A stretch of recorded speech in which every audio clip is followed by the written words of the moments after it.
Assalamualaikum warahmatullahi wabarakatuh.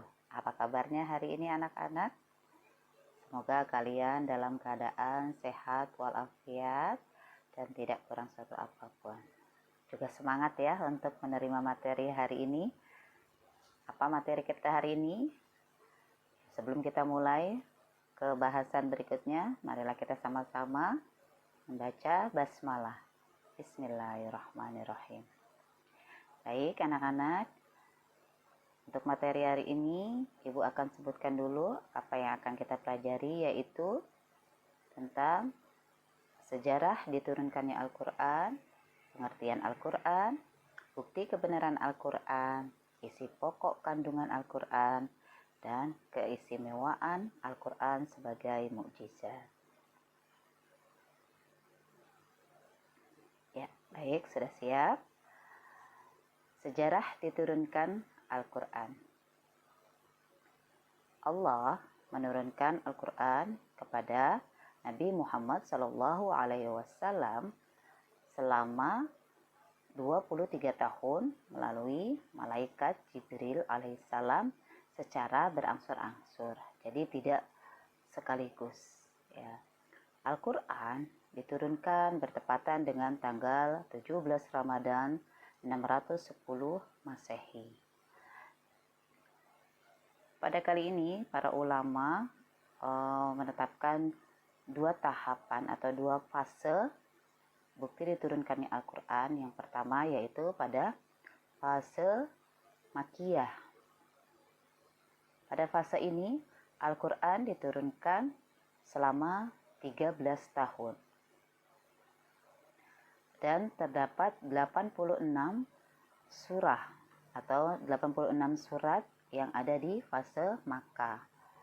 Untuk fase Madinah atau periode Madinah yaitu Al-Quran yang turun sesudah Nabi Muhammad SAW itu melakukan hijrah ke Madinah, yaitu berjumlah 28 surat selama 10 tahun.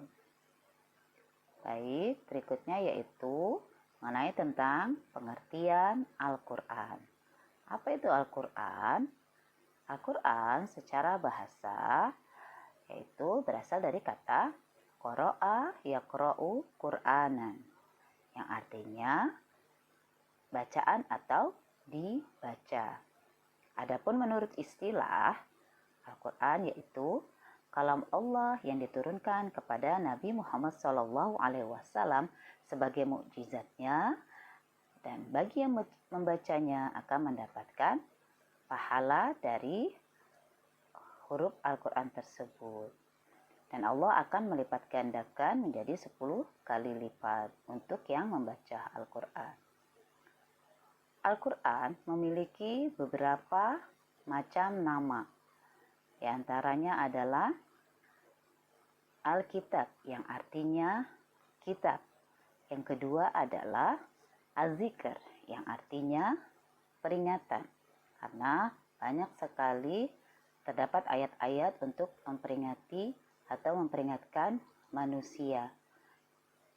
Kemudian yang ketiga adalah Al-Furqan yang berarti pembeda. Maksudnya Al-Quran menerangkan secara jelas mana yang benar dan mana yang batil atau yang salah. Berikutnya adalah Asy-Syifa atau sebagai penyembuh. Berikutnya Al-Busyra atau yang memberi kabar gembira. Nama lain dari Al-Quran yaitu ada Al-Bayyinah yang artinya adalah keterangan. Dikatakan Al-Bayyinah karena ayatnya berisi beberapa keterangan atau penjelas bagi satu masalah. Dan yang terakhir adalah Al-Huda, yaitu sebagai petunjuk bagi orang yang bertakwa. Nah, berikutnya adalah bukti tentang kebenaran Al-Quran. Sebagaimana firman Allah di dalam surat Al-Baqarah ayat 2 yang berbunyi Bismillahirrahmanirrahim. Dzalikal kitabu la raiba fihi hudal lil muttaqin, yang artinya adalah kitab Al-Quran ini tidak ada keraguan padanya, petunjuk bagi orang yang bertakwa. Dan di ayat yang lain, yaitu ayat 23 pada surat Al-Baqarah, Allah berfirman yang artinya, dan jika kamu meragukan Al-Quran yang kami turunkan kepada hamba kami Muhammad, maka buatlah satu surah semisal dengannya dan ajaklah penolong-penolongmu selain Allah jika kamu orang-orang yang benar. Baik, itu adalah bukti tentang kebenaran Al-Quran. Sudah jelas ya berarti. Yang berikutnya adalah materi tentang isi pokok kandungan Al-Quran. Di sini ada beberapa, di antaranya adalah tentang akidah. Akidah ini mengajarkan bagaimana di Al-Quran kita harus beriman kepada Allah, beriman kepada malaikat Allah, beriman kepada kitab-kitab Allah, beriman kepada Rasul-Rasul Allah, dan beriman kepada qada dan qodat, juga beriman kepada hari kiamat. Di dalam akidah tersebut terdapat juga tentang ibadah. Bagaimana kita melaksanakan sebuah ibadah. Di dalam Al-Quran dijelaskan tata cara untuk melakukan ibadah kepada Allah. Untuk beriman kepada Allah itu ada tata caranya, dan sudah dijelaskan lengkap sekali di dalam Al-Quran. Bagaimana juga kita harus bermuamalah terhadap keluarga, terhadap masyarakat, lingkungan di sekitar, teman, sahabat, dan lain-lain. Juga di dalam Al-Quran dijelaskan bagaimana kita sebagai manusia harus mempunyai akhlak yang baik, yaitu akhlakul karimah terhadap keluarga, terhadap teman, terhadap tetangga, lingkungan, dan masyarakat luas. Juga di dalam Al-Quran Allah menjelaskan dan menceritakan tentang kisah orang-orang soleh pada zamannya yang dapat kita ambil pelajaran dari cerita kehidupan mereka terdahulu untuk dijadikan penyemangat hidup di masa sekarang.